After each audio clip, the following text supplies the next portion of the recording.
नमस्कार and I welcome you all to world affairs. मैं हूं Prashant Dhawan. Now recently Bill Gates ने भारत के बारे में एक बहुत ही इंपॉर्टेंट स्टेटमेंट दी है।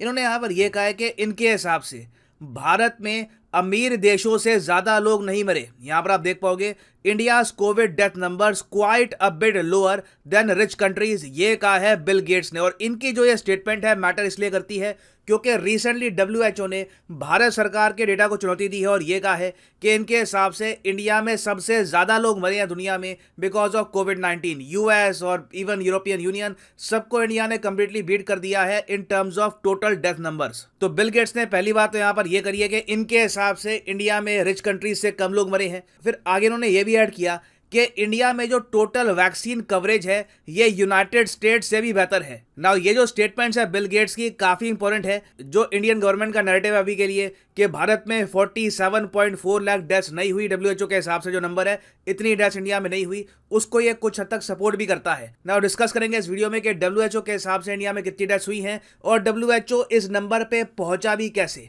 काफी कुछ यहाँ पे आपको जानने को मिलेगा, मगर आगे बढ़ने से पहले आपसे एक क्वेश्चन पूछूंगा।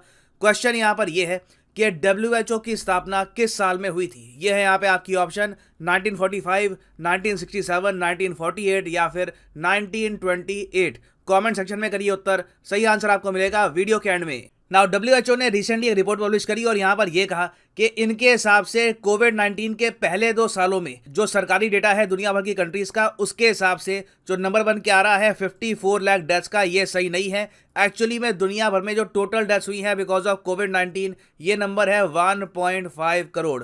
अब अपने आप में बहुत ज़्यादा बड़ा एस्टिमेट है ये। आगे ये लोग ये भी बताते हैं कि इनके हिसाब से किस कंट्री ने अपने नंबर्स कितने छुपाए हैं। अब इंडिया के बारे में ये लोग ये कह रहे हैं कि इंडिया ने ऑफिशियली क्लेम किया है कि इंडिया में टोटल डेथ्स हुई हैं in the first 2 years of covid around 4.8 lakh के आसपास। मगर ये लोग कह रहे हैं कि नहीं, रियल नंबर करीब 48 लाख के आसपास है। तो इंडिया का जो एक्चुअल नंबर है कोविड-19 डेथ्स का ये करीब 10 गुना ज़्यादा है फ्रॉम द गवर्नमेंट नंबर। उसी के साथ साथ इन्होंने बाकी बहुत से और कंट्रीज को कहा है कि ये देश भी जो एक्चुअल डेथ है कोविड-19 का जो एक्चुअल नंबर है ये छुपा रहे हैं। फॉर एग्जाम्पल बांग्लादेश है, इनके यहाँ जो ऑफिशियल सरकारी नंबर है उससे 5 गुना ज़्यादा मौतें हुई हैं।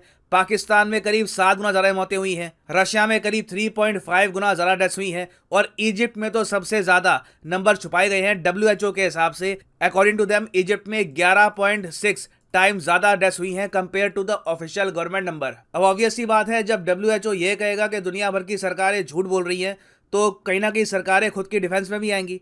तो गवर्नमेंट्स बिल्कुल आज के समय कह रही है, चाहे इंडिया की गवर्नमेंट हो पाकिस्तान की गवर्नमेंट हो, कि देखिए ये जो नंबर डब्ल्यूएचओ का है इट इज़ प्रेपोस्टरस, इतनी डेथ्स इंडिया में नहीं हुई है। यहाँ पर आप देख पाओगे कोविड पैनल चीफ कह रहे हैं कि डब्ल्यूएचओ के जो एस्टिमेट्स हैं ये सही नहीं है। मगर इस इशू को लेकर ऑलरेडी पॉलिटिक्स स्टार्ट हो चुकी है। इंडिया और पाकिस्तान में दोनों जगह हम देख रहे हैं कि जो अपोजिशन पार्टीज हैं वो टारगेट कर रही है गवर्नमेंट को कि देखिए आप प्रॉपर तरीके से कोविड-19 हैंडल नहीं कर पाए। यहाँ पर आप देख पाओगे राहुल गांधी ने भी कहा है कि प्राइम मिनिस्टर झूठ बोल रहे हैं, साइंस डज नॉट लाई। मगर यहाँ पे आपको 2 बातें देखनी होगी। पहली बात तो ये कि डब्ल्यूएचओ इस नंबर पे पहुंचा कैसे, और इसको लेकर डब्ल्यूएचओ ने खुद एक स्टेटमेंट दी है। डब्ल्यूएचओ ने यहाँ पर यह कहा है कि देखिए हम लोगों ने कैलकुलेट किया है जो नंबर है कि हमारे हिसाब से कितनी डेथ्स हुई है कंट्री में और सरकार ने कितनी क्लेम्स करी है, ये कैलकुलेट करके कि ऑन एवरेज उस कंट्री में पिछले साल कितने लोग मरे थे और कोविड-19 के बाद कितने लोग मरे हैं, और फिर हमारे अंदाजे के हिसाब से कितने लोगों की वहां पर डेथ हुई होगी बिकॉज ऑफ कोविड-19। और इस अंदाजे में इन्होंने डायरेक्ट डेथ्स और इनडायरेक्ट डेथ्स दोनों को काउंट किया है। मतलब कि मान लीजिए कि एक आदमी को ऑलरेडी कोई डिजीज है, वो वैसे ही काफी हद तक बीमार है, साथ में कोविड और हो गया और इवेंचुअली वो मर जाता है, तो वहां पे जो मरने के रीजंस हैं उसमें हार्ट अटैक या जो भी उसका इशू था वो तो काउंट किया जाएगा, साथ में कोविड को भी ऐड कर देंगे। यहां पर आप देख पाओगे excess mortality includes deaths associated with कोविड-19 डायरेक्टली और indirectly due to pandemics impact on health systems and society. इसमें बताया जा रहा है कि काफी बार ये एक्सीडेंट्स को भी काउंट कर देते हैं। एक्सीडेंट हुआ, वहां पर पता लगा कि जो ड्राइवर जो मारा गया है उसको कोविड-19 था, उसको भी गिन लेंगे। तो बहुत एक आपके लीजिए ब्रॉड तरीके से इन्होंने कैलकुलेट करी है डेथ्स और उसके हिसाब से इन्होंने ये नंबर रीच किया है कि टोटल इंडिया में 2 साल में बिकॉज ऑफ कोविड-19 47 से लेकर 48 लाख लोगों की मौत हुई है। तो पहली बात तो ये है कि जिस तरीके से इन्होंने काउंट करी है कोविड डेथ्स, काफी एक मैं कहूँगा वाइड स्पेक्ट्रम में इन्होंने देखा है चीज़ों को। उसके अलावा देखिए डब्ल्यूएचओ चाइना पर बिल्कुल चुप है।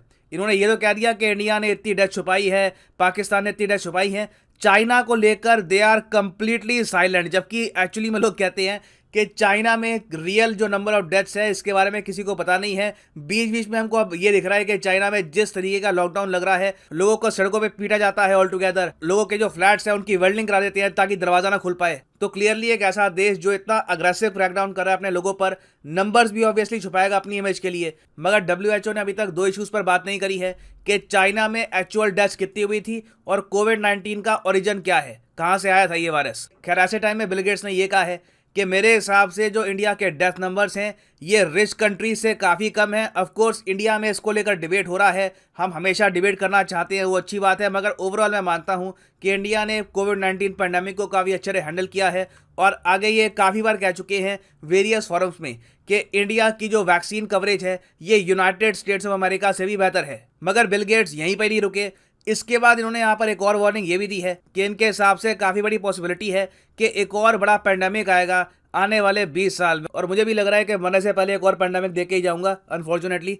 तो दुनिया को इसके लिए प्रिपेयर्ड रहना चाहिए। और कोई बड़ी बात नहीं है कि इन द फ्यूचर जो अगला पैंडेमिक आएगा वो ऑन एन एवरेज ज़्यादा लोगों की जान भी ले पाएगा ना। वापस आते हैं अपने MCQ पर कि in which year WHO was founded. तो सही उत्तर इसका हो गया ऑप्शन सी, 1948 में WHO बनाया गया था। तो याद रखिएगा, हमेशा एग्जाम में WHO से रिलेटेड क्वेश्चन आ जाते हैं। Make sure to remember all these facts.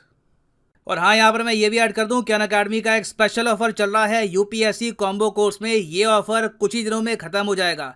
आपको यहाँ पर करना क्या है, कमेंट सेक्शन में जाओ, यहाँ पे आपको मिलेगा link, use code PD10 to get discount. इस लिंक पे करो क्लिक और यहाँ पे आप UPSC का स्पेशल कॉम्बो पैकेज परचेज कर पाओगे जिसके अंडर प्रीलिम्स, मेंस, ऑप्शनल तीनों की ही तैयारी आपकी इकट्ठा हो जाती है। और यहाँ पे आपको क्लिक करना है पिक ए प्लान पर। और अभी देखो क्या होगा कि अगर आप 24 महीने का कोर्स परचेज करते हो तो आपको एडिशनल 6 महीने मिल जाएंगे। तो 24 महीने के ऑटोमेटिकली आपके बन जाएंगे 30 महीने। तो अगर आप अभी कॉलेज स्टूडेंट हैं, 2-3 साल का टाइम है, आराम से 2024-25 में एक बार UPSC का अटेम्प्ट देना है तो आप ये कोर्स कर सकते हैं परचेज। 24 मंथ का कोर्स है, एडिशनल 6 मंथ्स आपको मिलेंगे। मगर जो यहाँ पे प्राइस लिखा है ये भी पे करने की आवश्यकता नहीं है। सिंपली यहाँ पर कोड यूज करो PD10 and the prices will start falling. So use the code PD10 and save money. So इसी नोट के साथ ये है वीडियो का अंत। Thank you for listening and as always God bless you all.